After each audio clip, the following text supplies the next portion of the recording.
it's helped me to move forward and helped me to stop feeling shame and embarrassment and guilt over the mistakes that I've made around money. I think the first step, to your question, Bill, is practicing financial forgiveness.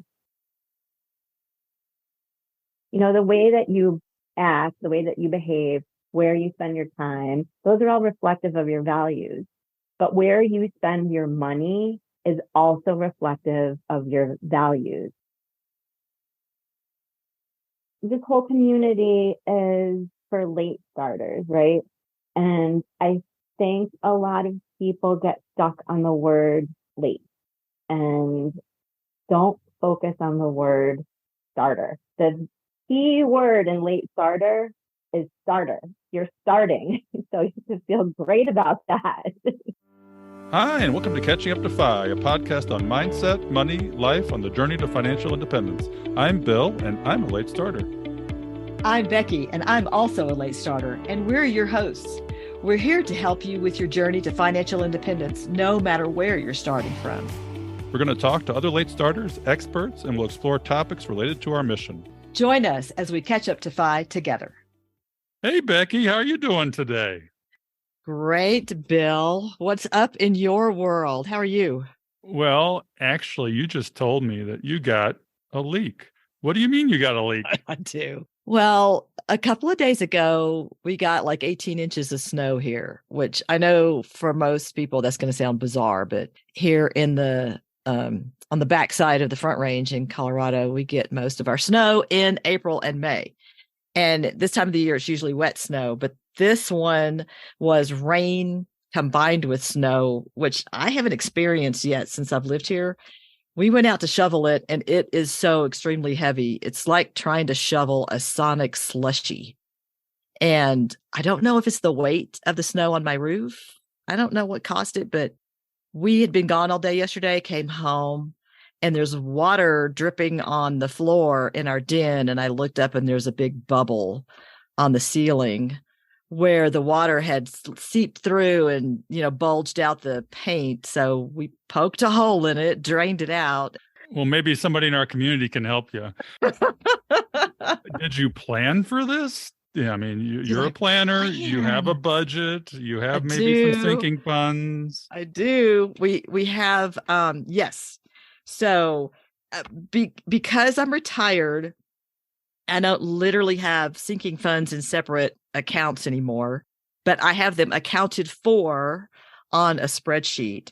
And so we have a kind of a major home repair built into our spreadsheet, into our forecast every few years. And I honestly would have to go look at my spreadsheet to remember what that number is. But I think every 5 years or so, I have a larger chunk of money sitting there in the spreadsheet planned for a major home repair. So I don't know if I've got, I have no idea how much this is going to cost. And the other thing is, I don't know if am I going to call insurance or are we just going to fix it ourselves? Is this going to be a repair or a whole new roof? I'm sure I've got enough money sitting there for a repair. If it's a whole new roof, then I literally may have to make some choices about some of the other things I do, like, my vacation fund or my track car fund or something. So I don't know. We may have to do some magic with numbers. There you go. You got to have a backup plan to your backup plan, don't you?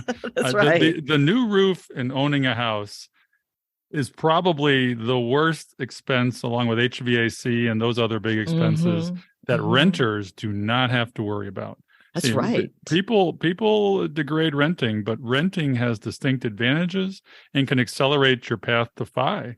People, think that owning a home is better in an investment, but honestly, they don't account for the hidden costs of owning a home, which is 1% to 2% a year of the value of the home that you have to plan for in annual maintenance costs, potentially more given the age of your home.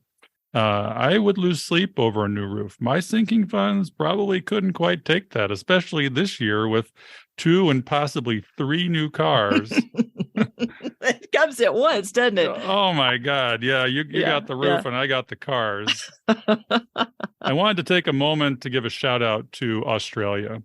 In the last couple of days, we've had a burgeoning element of our audience that comes from Australia. It is so gratifying to have an international audience. And we welcome anybody and everybody from all over the world. The language is the same. We're going to have guests from around the world. We've actually, as our first guest, had Late Starter Fire to the show in episode 3. So if you're from Australia, listen to episode 3, and you'll hear a countryman from Melbourne talk to you about her plans for late starting. Spread the word in your personal and virtual networks. Let's see how many countries we can get involved in this movement of starting late to FI. What do you think, Becky? I think that would be awesome. I would love to hear where people are from, because I don't think that they're all in the US. So yeah, people need to tell us, where are you from? Yeah, when you join the community in our Facebook group, post a picture, post your story. This is one of the most engaged Facebook communities I've ever seen. It's transparent, it's virtual, it's honest, it's raw. And I think it helps us in our mission, make people feel not alone, not isolated, that they can do it too. That's right, no matter where you are. Okay, we have a great guest today. That's the chit chat for this week. So today we are talking with Amy Coroso. She is a community member that reached out to us. We just were so excited about having her on. I think you're really going to enjoy this conversation today. Amy Coroso is a certified financial education instructor, author, and founder of AJC Publications, an independent publishing company whose passion and mission is to provide women with the knowledge, skills, and tools to thrive financially, regardless of their current circumstances. She's a single mom of 2 boys and works full-time in public education. After finding herself desperate, deep in debt with little savings following divorce, Amy knew it was time to change her relationship with money. Through self-education and careful financial planning, she has been able to greatly reduce debt and save wisely for her and her family's future. Drawing on her experience as a former coach and educator, she's passionate about teaching other women to actively take care of their finances, allowing themselves the freedom and security they desire and deserve. To this end, she has recently self-published a book titled Planning Your Retirement Life: Secure Your Future Now, a women's 8-step guide to financial freedom, even if you have no money, no time, and don't know where to start. And Amy, I think there's a lot of people in our audience that are in that boat. They don't know where to start. So Amy Coroso, welcome to Catching Up to FI. Thank you, Bill, and thank you, Becky, for having me. I'm really excited to be here with you guys. Yeah, it's awesome. This is her first podcast, so we get to have her first. This is her first book, and we want you to support it. I've read it. It's awesome. And it's not just for women. I'm a guy. I'm willing to read women's stuff. It's important. And we're going to go over the challenges that women face in the financial arena. But first, we want to hear about who Amy is. We want to hear her backstory. We want to hear where she started with her money scripts, what her money story looks like, up to a pivotal moment that she woke up to FI. Amy, can you help us with that a little bit, please?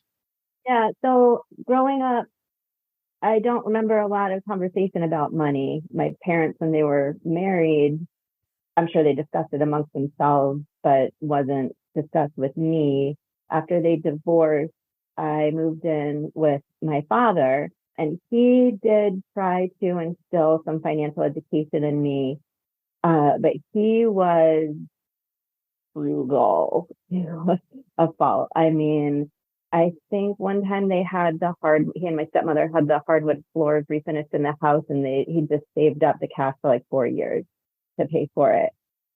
And he was extreme. When I got my first job at 16, he required that I give him 10% of my income every week.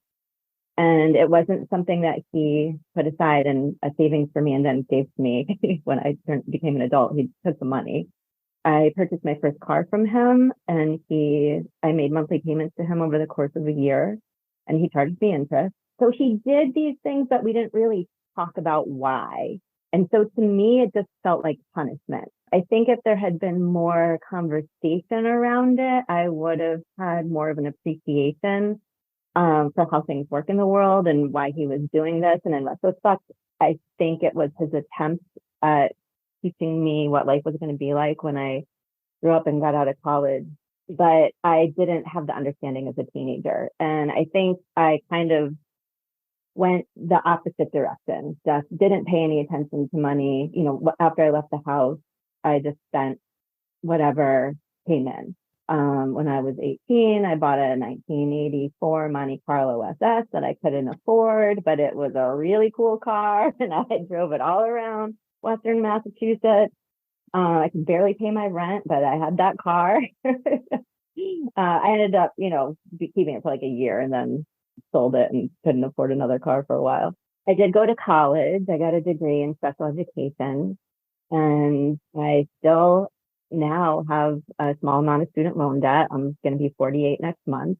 It has taken me a long time to pay down. Nobody ever talked to me about student loans and interest rates. I was lucky enough that I had my federal student loan forgiven through the PSLF program, but this is a private loan. It was the Alaska student loan when it was an 8% interest rate. Ooh, that's painful. Oh, it was so painful. I have refinanced it to a much lower rate now, but it took me years to be able to do that because of my spending habits, and my credit rating was horrible for many years. So I graduated college after racking up more student loan debt than I probably needed to get through college, and then didn't use my degree. I did eventually use it, but I didn't right away. I did everything else in the world other than teach. I taught horseback riding lessons. I worked for a veterinarian. I worked at various horse farms, none of which pays great, and neither does public education. I eventually did put it to specific use. I became certified as a therapeutic horseback riding instructor, where I worked with people with disabilities in horseback. And I also became an ABA therapist, working with students with autism. And then I did start to kind of get my act together a little bit on my own. I moved in with somebody. We bought a house. We got engaged. In order to buy a home, you have to get your credit together, and you have to pay off your debt, and you need to do all those things. And I did. We got into the house fairly debt free. Maybe, the student loan debt, I think, and maybe an auto loan. Then life kind of just like propelled me into some crazy situations, as it does. Shortly after buying the house and having my first son, well, let me backtrack for a second. I had a job as an executive with a property management company for a while. I wasn't getting rich from it, but the pay was good. And when I had my children, I decided to go back into public education, but as an administrative assistant. The pay was significantly lower, but I had a lot of time off so that I didn't have to, work part of the summer and school vacations and all those things, send them to camp or find childcare, which is exorbitantly expensive. And I feel like if I had worked, my salary would have just been paying for that care anyway. And I didn't have night meetings and have to, work all day 9 to 5 and then go to a homeowners association meeting at 6 o'clock and be home at 10. Just gave me a lot more time and a lot more freedom, but a lot less money. And my ex-husband was in nursing school at the time when we had my first child. And we had a family emergency. I ended up taking custody of my niece, who was 2 years old at the time. My son was 6 months old. She was 2. I just been back to work for 2 months. It required going to court once a month, at least, for about a year and a half. And I had to pay an attorney, which, as you know, is also exorbitantly expensive. And we needed to take out a personal loan in order to pay for the attorney. Finding free or inexpensive legal aid is prohibited. It's almost impossible. I was lucky enough to get a great attorney, and things all worked out for the best. And she was able to go back with her mom after a time. But that situation landed us just really, really deep in debt, and it just snowballed from there. I think we were just so overwhelmed. We just didn't even think about it when the next thing came up, the car repair or the home repair or a vacation, because we've been working really hard and my ex-husband was in school and we've been taking care of 2 kids right after having a baby. And, you want to enjoy life. So we didn't really think about it. And that was my worst mistake, was ignoring it and not thinking about it. So we, racked up credit card debt, consumer debt, had another baby, moved to a bigger house, lifestyle inflation, we didn't need the bigger house, but it certainly was nice and comfortable. And it just propelled from there. And then about a year after we bought the house, I decided I wanted to get divorced. It was mutual, but we were so down together financially that we couldn't separate physically. So we were separated. We were still living in the house. We'd only been in the house for a year. So we had almost no equity. And then the next year, COVID hit. And one bonus of COVID is that the housing market became a seller's market, and we were able to sell the house with some money left over. And we did have, obviously split the profit from the house. I just, that was like a real breaking point for me. I remember just crying every day, multiple times a day, sometimes having to go into the bathroom at work and cry. Because even selling that house and moving out, we still had to move into a new house together temporarily, even though we were getting divorced. And I applied for a mortgage. So I was buying a home. He lived with me for a year in my home. But when I applied for a mortgage, I was declined because of the debt that we had. And I didn't earn enough money from my job in public education. Amy, do you remember how much debt? I'm just curious.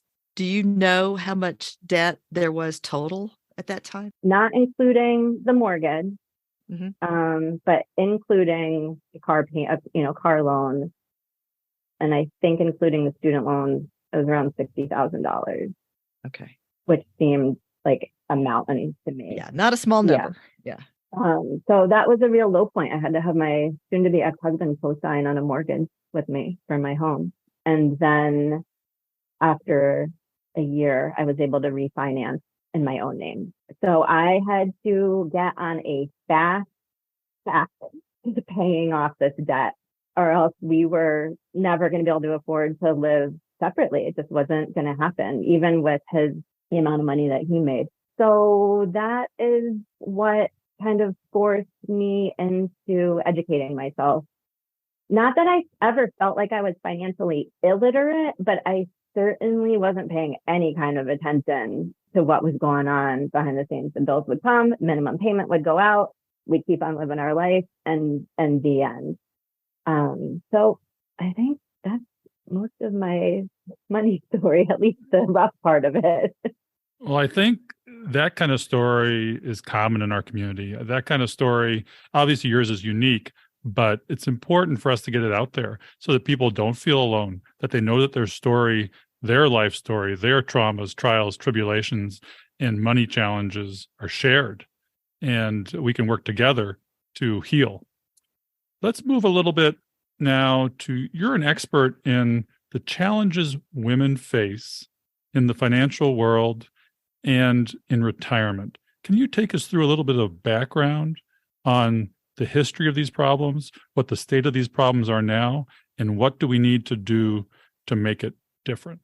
In researching for the book, Planning Your Retirement Life, when I set out to write the book, it was to kind of talk about my experience and then, some of the strategies that I used to get out of debt. And then, I had basically no retirement when I got divorced, to figure out how I wouldn't have to work for the rest of my life, which nobody wants to do. But in doing my research for that book, I discovered that women, statistically, at least in this country, are not as prepared for retirement as men are. And many of them don't have as much savings as men do, which I guess I shouldn't have been surprised by, but I was a little bit, which then led me into learning more about the gender wage gap, which I also, kind of knew was a thing, but didn't really pay much attention.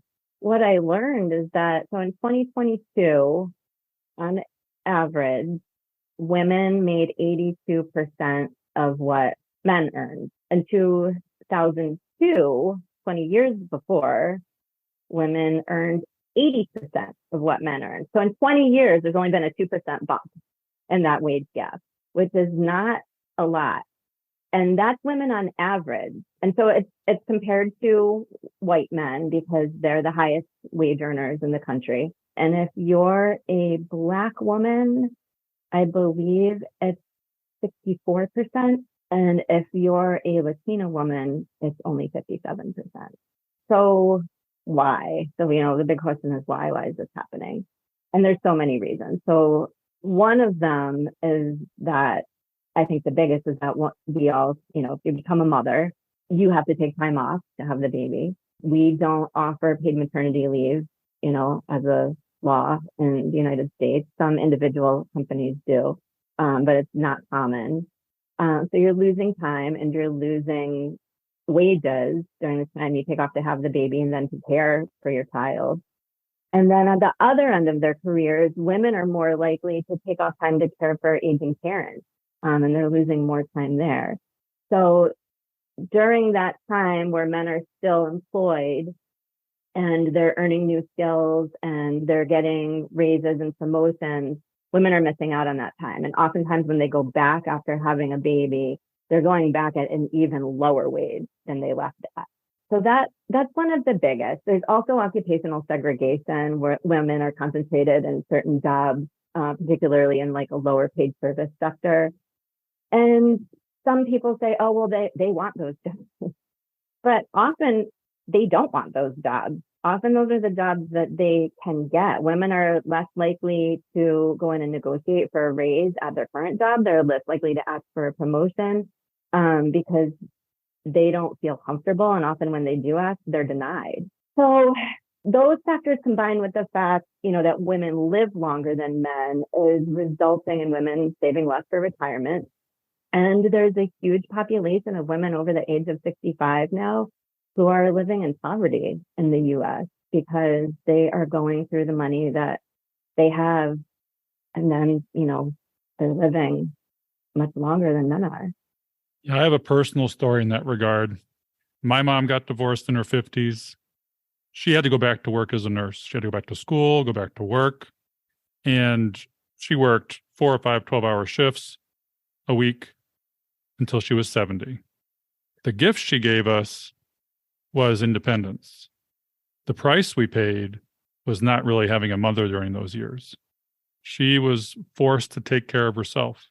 She was a frugal Bostonian and fiercely independent, still is to this day, lives in the house I grew up in, will never leave until she kicks the bucket. Nothing we can do about that. It's just who she is. But she had a generational problem there. The divorce rate is high. She had no financial wherewithal, no resources, was left with very little resources even after the divorce. My father lives a lucrative life. He was a physician. There became a huge gap between their lifestyles. And then even today, there was an article in the CBS News titled, "The Shocking Reality for U.S. Moms. Half have no retirement savings." And one of the quotes from the article was, on Mother's Day, the best gift, and by the way, happy Mother's Day to both of you. Happy Mother's Day to our audience. I thought it was last week, but it put us ahead of the game because I sent flowers last week. At any rate, the best gift you can give your mom on Mother's Day might be a contribution to their 401k or IRA plan. Do you want your mother to live the story of my mother? Absolutely not. We do need to do better.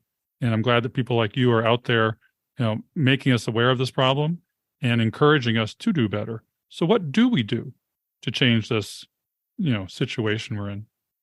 Yeah, that's a tough question, right? So one of the things that I learned in researching for this book was that if you're a stay-at-home mom, you can have a spousal IRA. I'd never heard of that before.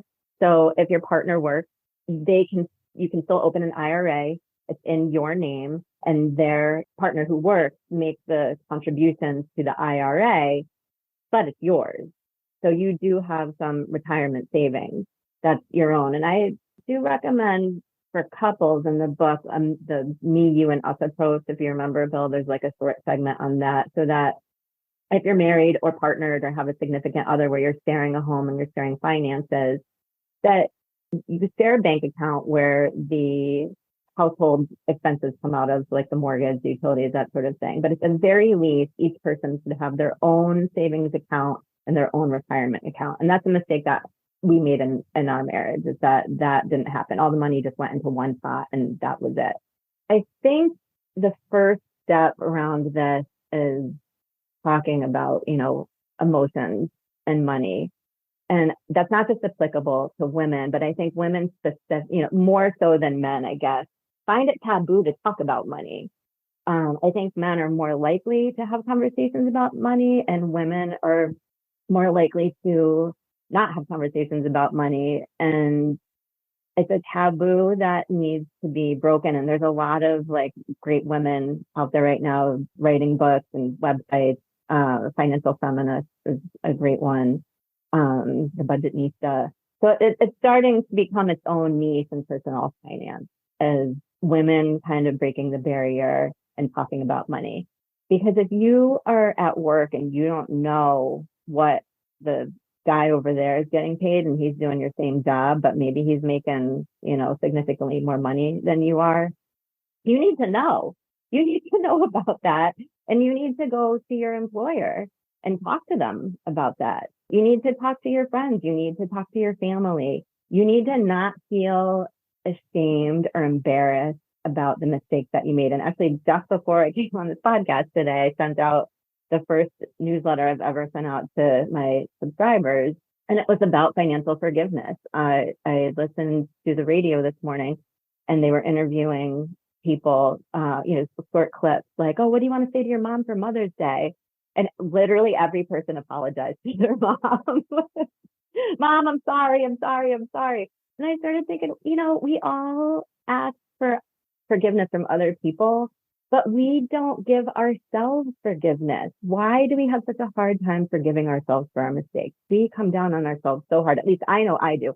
I am my own worst enemy. I am so judgy about myself if I make a mistake. And it took me years. I mean, it's very recently that I've been able to have kind of a turnaround and looking at my mistakes and learning from them, and not just learning from them, but really actually being okay with it. And it's helped me to move forward and helped me to stop feeling shame and embarrassment and guilt over the mistakes that I've made around money. I think the first step, to your question, Bill, is practicing financial forgiveness. Yeah, I'm challenged by that. Becky, are you challenged by that too? I was for a while. And that's one of the things that I had to work on when we first turned things around. If you, and I get it, you want to beat yourself up for the mistakes that you made and say, why didn't I do better? Why didn't I pay more attention? But that is the past. And if we live in the past, we won't change our future. We can't keep looking back. And so that's something that I talk to people about a lot, is when they're turning things around, is you are probably going to have to forgive yourself. And I even had to go ask forgiveness from other people. My bad money choices spilled out onto other people. And yes, I think it's extremely important to get to that point where you have forgiven yourself so you can move forward. That's kind of the 12 steps to recovery in many arenas, is self-forgiveness and then asking for forgiveness from others. And I've been challenged with that. The past is my ball and chain. The money mistakes are like the ulcer I've had chronically. It leads to burnout. Financial freedom is probably the cure to burnout in many ways. In my own career, I think that's true. And getting on the path has made a huge difference, where you can start to see the sunlight at the end of the tunnel.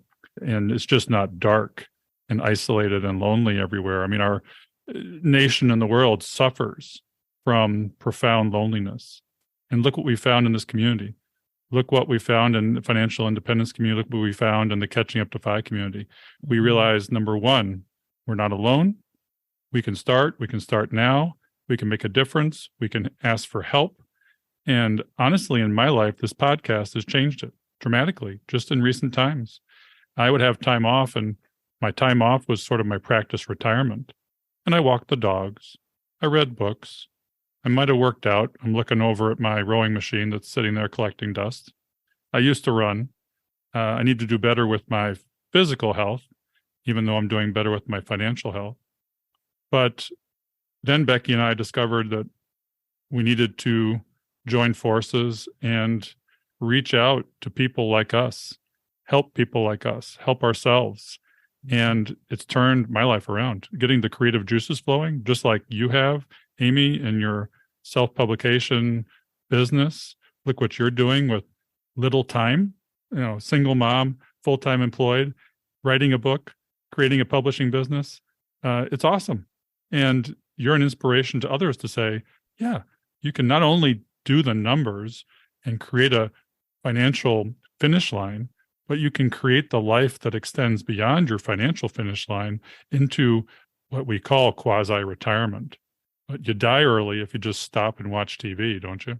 Yeah, I think that we need to practice reframing limiting beliefs and our relationship with money is the bottom line. And it's easier said than done. So a limiting belief that somebody has is just starting out to be like, oh, I'm not good with money, or I'm not good with numbers. So why? I'd encourage people to ask yourself why. Why do you think that way? Or so and so, my partner takes care of it. I don't need to know what's going on. Why do you think that? Really dig down and take a look at yourself and uncover what's behind, like you talked at the beginning about the money story, like what's behind those beliefs about your relationship with money, and then how can you reframe them in a more positive way? Like even if you can do one small step, even if you can start with financial forgiveness, even if you can have some self-compassion. I think for the parents out there, if you have kids, you forgive your kids 1,000 times a day for all the little tiny mistakes they make because they're kids. Turn that compassion inward. And then with that compassion, start examining your beliefs so you don't start judging yourself as you're going through that process. And then think about what your values are in life. Like Bill, you just talked about some of the things you like to do in your downtime, take a walk or exercise. And, the way that you act, the way that you behave, where you spend your time, those are all reflective of your values. But where you spend your money is also reflective of your values. And there's no good and there's no bad. You may spend your money eating lunch out every day or going out for drinks, 3 nights a week with your friends. And that's okay. You just need to understand that your value is in either convenience if you're ordering out all the time, or it's in community if you're spending your money going out with your friends all the time. Don't judge yourself for it. Align yourself with it. Make sure that you have enough to live, to have your core needs, right? Food, shelter, clothing, transportation is one of those. You don't want to spend the money from the mortgage for going out with your friends. But it's okay to go out with your friends and spend some money on that if that's one of your values. It's not okay to overspend, like I said, to where you can't put food on the table. But I think we've gotten into a culture of shaming people for wanting to have a coffee, that they buy at Starbucks or Dunkin' Donuts or wherever, the whole the big thing about avocado toast for a while. Oh, all the millennials are buying avocado toast for $9. Well, so what? If they want to buy avocado toast and that makes them happy, then that is fine. You just have to recognize that whatever you are using your money to buy is a reflection of your value. And then you have to really think about, what do I value? What do I value? And how do I want to exchange my time and my money for those values?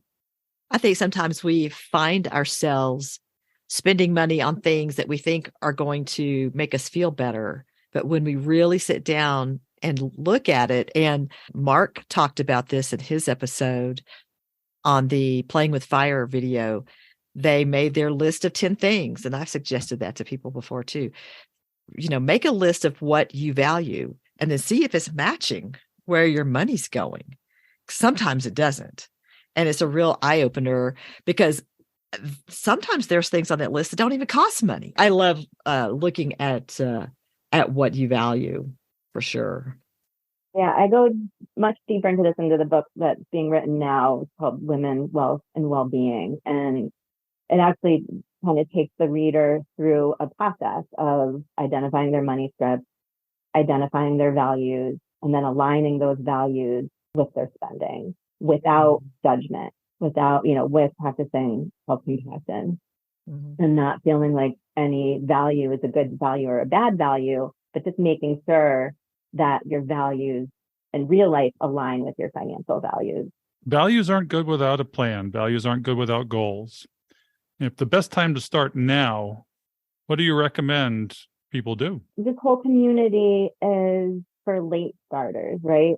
And I think a lot of people get stuck on the word late and don't focus on the word starter. The key word in late starter is starter. You're starting. So you should feel great about that. I love that, Amy. I love it. You're breaking down our motto. Awesome. I love it. At least it sounds like we got it right.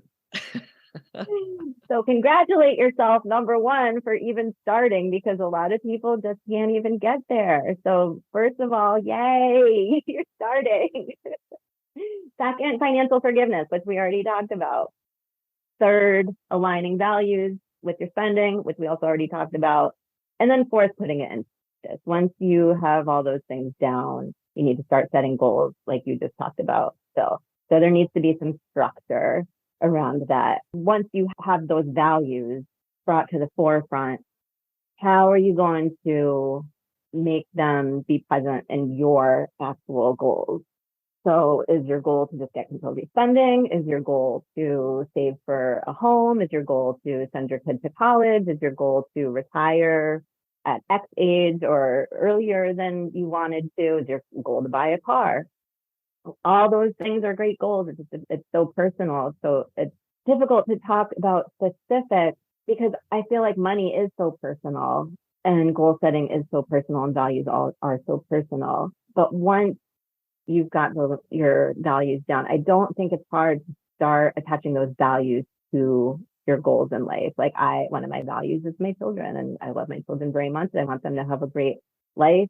So they have saving account. I try to teach them about spending wisely as much as I can. They're able to spend a certain amount of money, whatever money they get, whether it's allowance or, a gift, half goes into savings, half goes into their spending. And if they ask me for something that they really want that I think is, exorbitant, I say, sir, you have money. You can make a decision about that. And sometimes it cleans out their spending account. But that's their decision. And I don't tell them that it's right or wrong or good or bad. They have to figure that out when they get that thing that they've just bought. Was it worth spending all my money on it? Or was it worth whatever it costs? Because now there's this other thing that I want. So I'm trying to talk to them about that a little bit and let them learn those life lessons with the conversation about it that doesn't attach any judgment to it. So that's one of my goals. That's my short, mid, and long-term goal for my kids. I know from a prior conversation, your son bought a Guardians of the Galaxy glove. He was all excited about it. It was glowing, making noises. He bought it with his money. How has that worked out for him? Does he still value it, or has it fallen by the wayside like many toys do, and he wants the next thing? It has fallen by the wayside. The thing is enormous, first of all. It's like it's almost as big as his whole body. It's quite loud. There's no on and off button.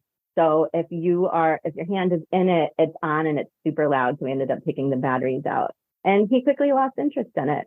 He was on to the next thing, and that's okay. And that's what the lesson that I want him to learn is that you saved your money and you spent all of it on this big giant thing. And now you're not that interested in it. And he may end up doing that 3, 4, 5, 10 more times. But unless he experiences making those choices for himself, I can tell him all day long, it doesn't matter. He has to experience it in a safe environment for himself without judgment. We did that with our kids. And at first I wanted to rescue them when they made a mistake. And then I learned I couldn't do it, that really the best thing was for them to fail while they were still at home and not do it after they left home. The consequences were so much bigger. So Amy, let's talk about some of those strategies. You went through your steps, and I know that, let me ask you this question. Did you budget when you started turning things around for yourself? Oh yeah. Yes. I love budgeting. I do a zero-based budget. I am a YNAB user. I love it. I know a lot of people have a hard time with it, but I tell you, it completely turned my life around. So I have a spreadsheet that I use for our debt pay down as month to month. I use the Dave Ramsey debt snowball method combined with some debt consolidation because I did want some of our interest rates and payments lowered while I was attacking the snowball. And then I have a budget worksheet, kind of like a paycheck by paycheck worksheet, so that I know how much from each paycheck has to be allocated to what bill. Many of my bills are allocated for the month in advance at this point, so I'm not waiting right up and to the due date to pay most of them. But that takes time. That didn't happen right away, but it was a goal and I reached it. And then YNAB is where I have all of my categories or buckets or envelopes or, whatever people like to call them. There's so many different strategies. But knowing where every penny is going is what has helped me stay on track. And Bill, I know you like to do more of like a 50, 30, 20 type budget. I get that people have different ways that work for them. That would stress me out. So if I didn't know where every cent was going, I just need to know, like at YNAB, one of YNAB's taglines is every dollar has a job. And I like every dollar to have a job. I do kind of have like a miscellaneous dump. So if there's a little money left over and I might need some for taking the kids to the movies or going out to dinner or something, it can come out of miscellaneous. Or if a bill is a little higher, then I think it's going to be, I have something to pull from. But that was what allowed me to get on track and pay down the debt, create an emergency fund, and have some cash flow at the end of the month to invest. I mean, that was the key to me getting out of the situation I was in. You also talk about now multiple streams of income. Have you been able to establish those in spite of a full-time job? And if so, what kind of difference has it made in your life? So I do. I have my day job, obviously. The business is a startup. It's creating some income at this point, but I'm not, leaving my job for it. But yeah. But then I also have an income producing investment. I'll plug the company that I work with. I'm a member of Hardest Wealth Strategies, and just disclaimer, I don't work for them. I'm not an affiliate. I don't make any money from plugging them, but I recently did apply for a position as a financial coach with them. Haven't been hired yet, but they've been instrumental too. They have a unique strategy. So they've also been instrumental in me creating my retirement plan and having another stream of income. So that right now, even if I didn't have my pension, I believe I'm on track to retire by age 59. Wow. Without my pension. Yeah. That's impressive. That's awesome. Because right now you said you were age 48, if I remember correctly.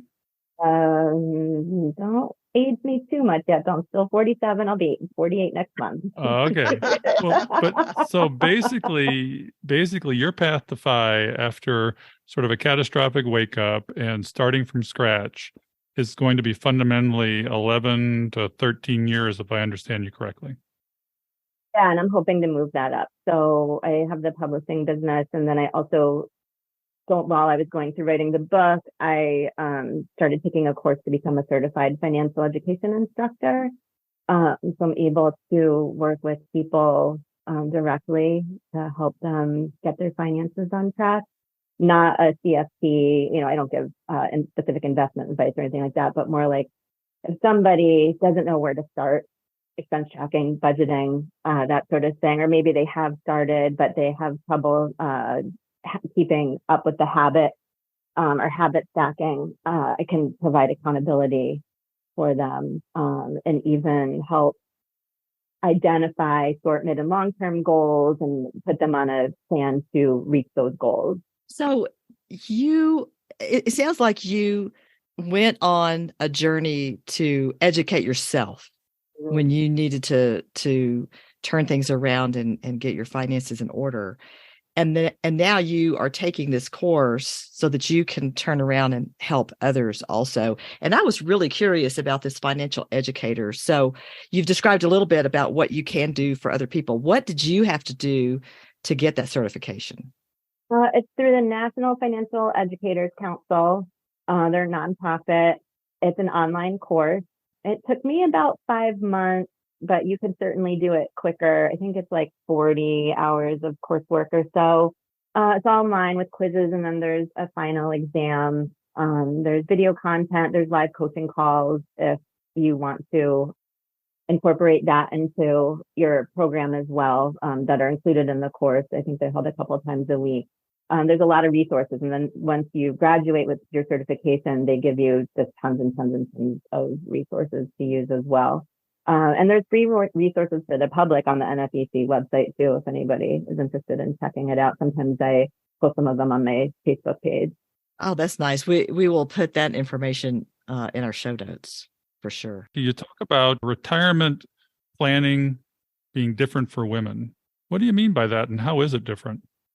Well, women don't have as much saved for retirement as men do in this country. And, we talked about some of that at the beginning because they're earning less, so they have less to save. And then their Social Security is also less because they haven't earned as much as men do. And then they live longer, so they have more expenses with less wages and less savings. So, and statistically, women aren't saving as much for retirement as men are paying attention to it or feeling like they're prepared for retirement.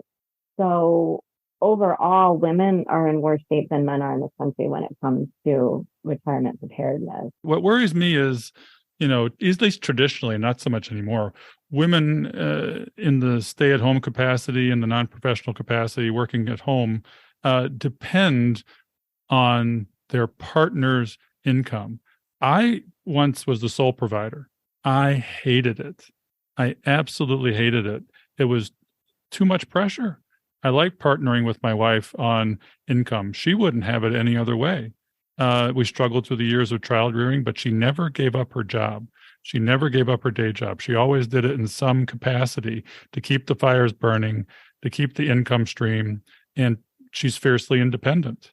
And part of me wonders why women depend on these unreliable men. With the divorce rate being so high, why don't they consider their risk more? I mean, they're at huge risk, as you say.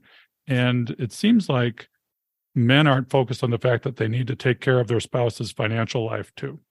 Yeah, I wish I had an answer. I don't think there's any easy answer for that. I think across the board, there's an epidemic of financial illiteracy for men and women in this country.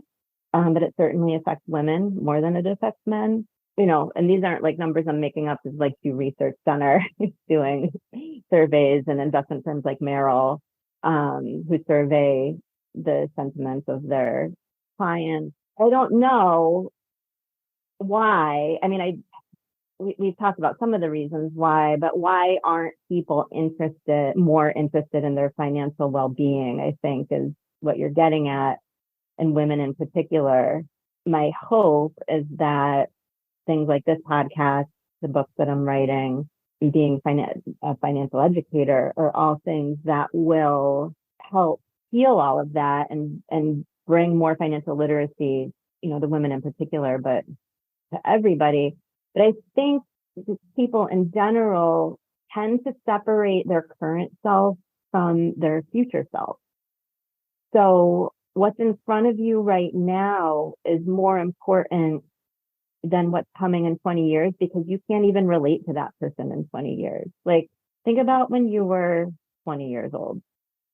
Did you have any kind of concept about how you would think and feel and be at 40, 45, 50 years old? None, zero. I mean, I gave it like no thought, even at 30, even at 35, even when I was having kids.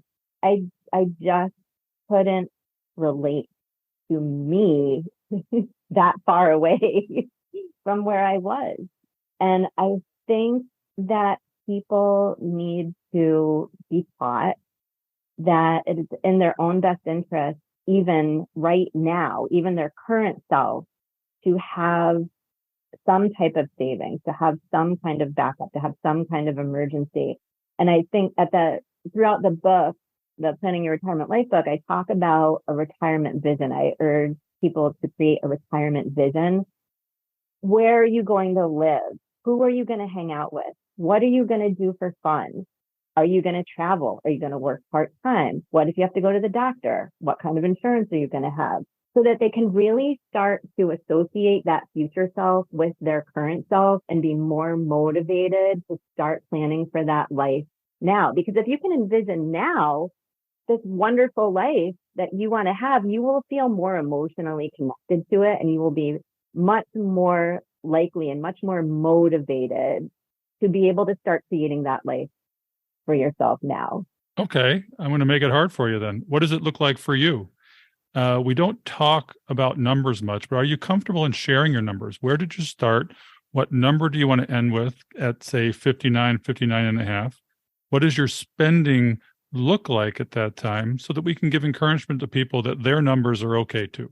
So when you're talking about numbers, you're talking about the amount that I need to have in like a retirement fund.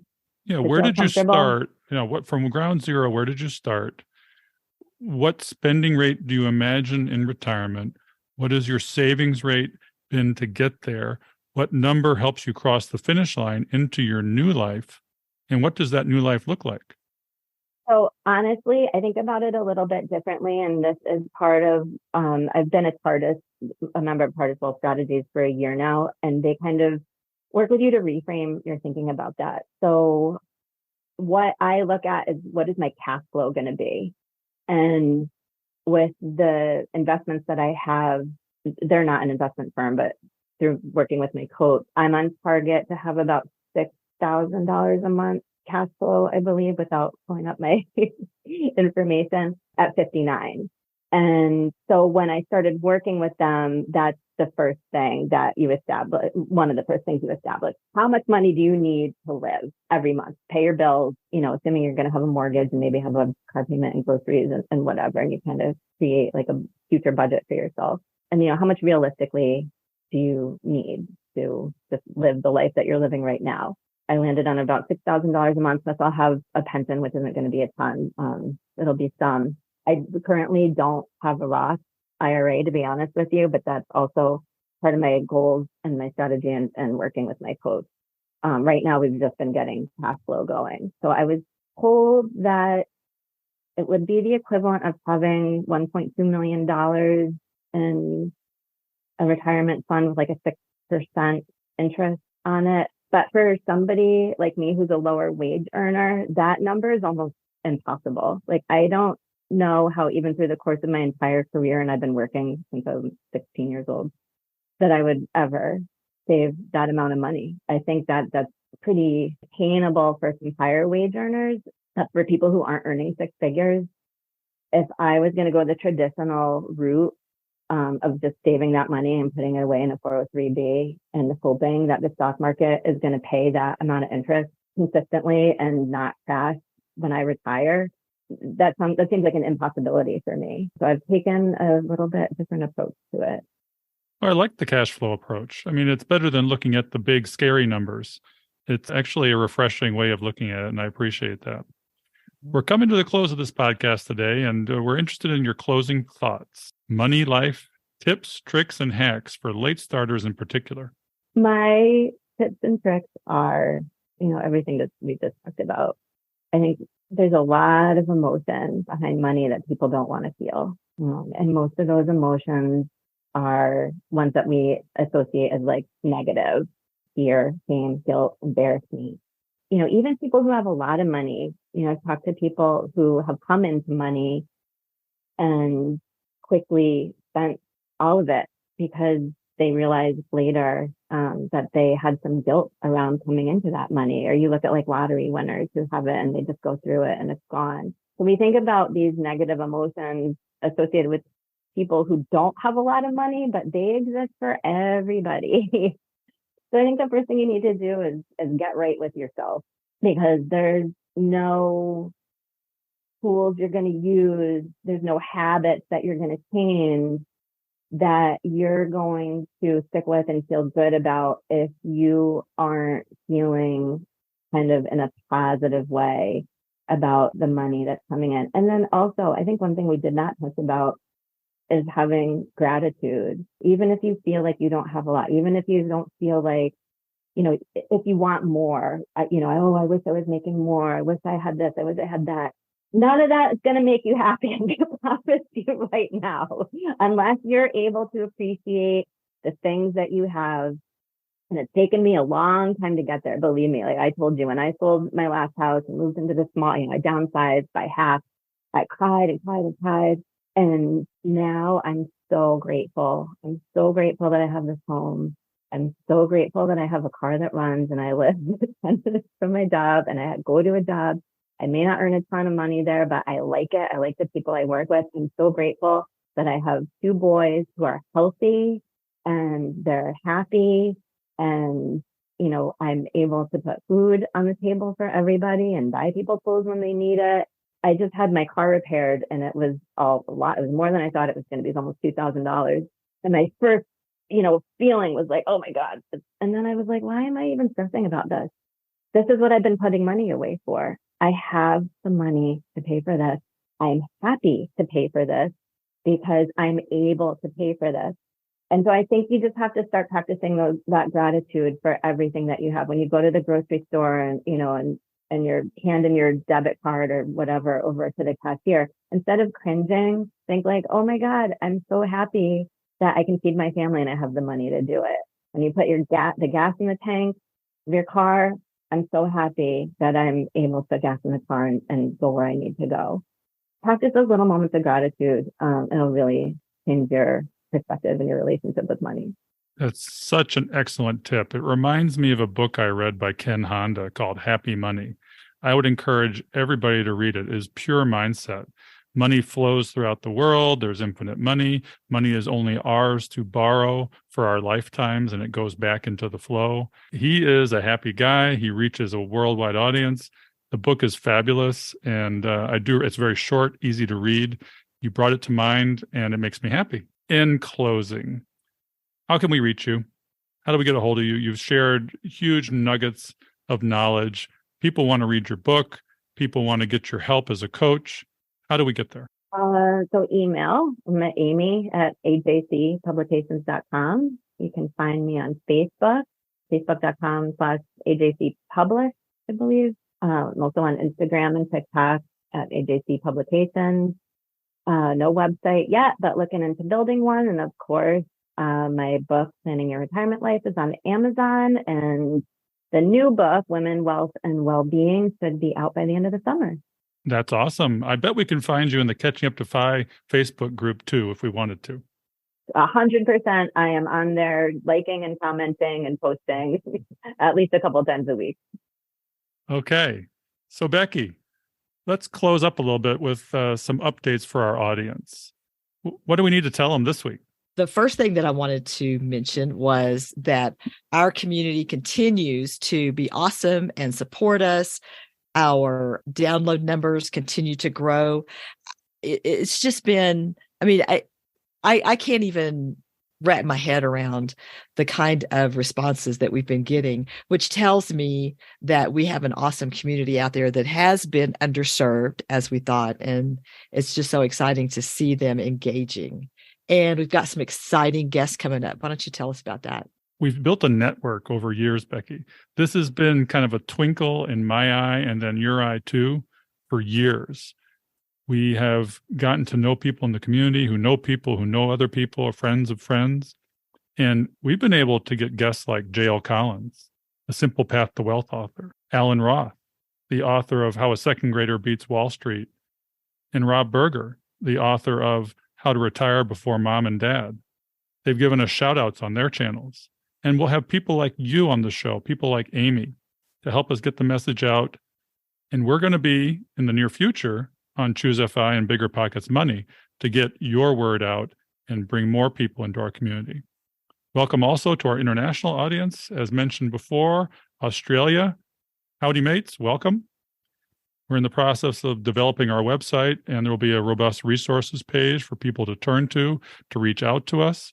And in the future, I think because we just can't get all the stories on this show with 52 episodes a year, I think we're going to encourage our audience to write down their story as a blog, and we'll post it on the website for discussion. We're so grateful for your support and the growth in the community. Please help us spread the word in your own personal and virtual networks. We've applied to the Plutus Foundation for nomination to the Best New Personal Finance Podcast of 2023, please check out the show. And if you find in the show notes the link to nominate us, we'd really appreciate your support, as well as always the reviews that help get the word out there. Thanks again to everybody for being with us on Catching Up to FI. We'll see you next week for a new guest, new information, new mindset, money, and life on Catching Up to FI. We hope you've enjoyed this episode of Catching Up to FI. We would appreciate it if you could leave a 5-star review so that our message can reach others. We are not lawyers, financial advisors, accountants, or tax experts. Please consult your own professional advisors before making any important decisions. Our content is for entertainment and education purposes only. We'll see you next time on Catching Up to FI.